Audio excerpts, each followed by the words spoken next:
রাসূলুল্লাহ সাল্লাল্লাহু আলাইহি ওয়াসাল্লাম বলেছেন, 7 শ্রেণীর ব্যক্তিকে আল্লাহ তাআলা কিয়ামতের দিন নিজের আরশের ছায়ায় আশ্রয় দেবেন।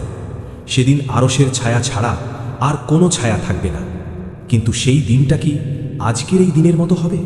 না, মোটেও না। রাসূলুল্লাহ সাল্লাল্লাহু আলাইহি ওয়াসাল্লাম আমাদের জানিয়ে দিয়েছেন, কিয়ামতের দিনের দৈর্ঘ্য হবে 50,000 বছর। সেই দিন মানুষকে দাঁড় করানো হবে একেবারে সমতল এক জমিনে, যেন তামার মতো কঠিন ও বিস্তৃত প্রান্তর। একটু কল্পনা করুন, চারদিকে শুধু মানুষ, কোনো ছায়া নেই, কোনো আশ্রয় নেই। সূর্য মাথার একেবারে কাছে। সেই ভয়াবহ দিনে বাবা নিজের ছেলেকে চিনবে না, ছেলে চিনবে না নিজের বাবাকে, স্বামী চিনবে না স্ত্রীকে, স্ত্রী চিনবে না স্বামীকে, এমনকি পীর মুরিদকে চিনবে না, মুরিদ পীরকে চিনবে না, নেতা কর্মীকে চিনবে না, আর কর্মী নেতাকেও চিনবে না। কারণ সেদিন সব সম্পর্ক ছিন্ন হয়ে যাবে, সব পরিচয় মুছে যাবে।